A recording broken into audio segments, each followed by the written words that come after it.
Teens say social media isn't as bad for them as you might think.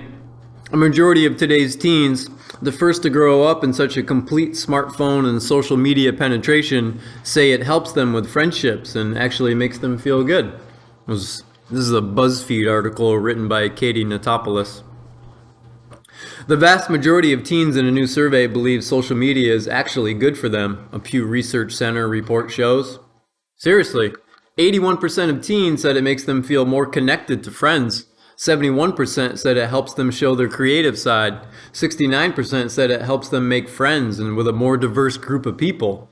And 68% feel like they have people who support them through tough times. And no, this wasn't secretly funded by Facebook. Much research has focused on social media being a huge waste of time at best, a facilitator of ideological bubbles, and a dangerous, hostile experience for young people at worst. But the 743 teens Pew surveyed say it's actually, well, good. Millennials were the first to make social media mainstream, but might their Gen Z successors have figured out a better relationship with their smartphones? Growing up among devices and platforms could just make today's teens better at incorporating technology into their lives than even the millennials before them, with greater awareness of the hazards. The internet clearly can be a dangerous place, but teens now have the self-awareness to know when it's time to unplug. No cohort until now has had such complete smartphone and social media penetration. I mean, things are really different now. A decade ago, people were still using MySpace on desktops. Monica Anderson, who has been studying teens and technology as a researcher at the Pew Research Center, told BuzzFeed News, "We often think it's just teens posting their selfies, but they're really using it to make meaningful connections. And by the way, less than half of teens say they post selfies to social media, and only 16% say they do it often. It's official. Selfies are passé, a regrettable millennial fad."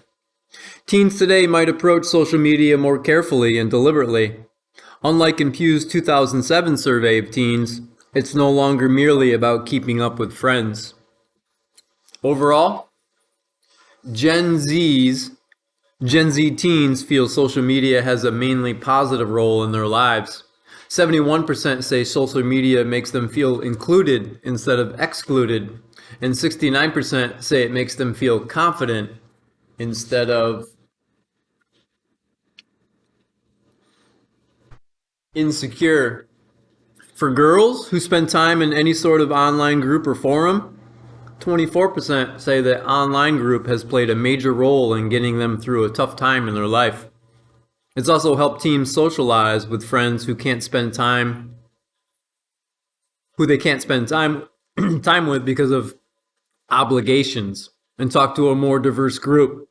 In addition to exposing them to people from different backgrounds, 67% say it allows them to find a different point of view.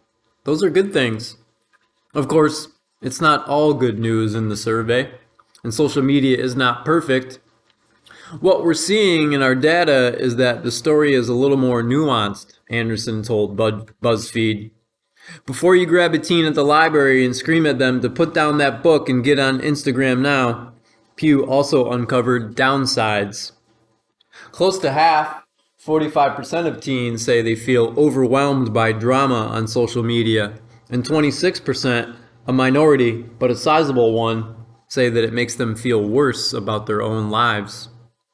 A study from the spring showed that 24% of teens think social media has a negative impact on people their age, mainly citing bullying and harassment.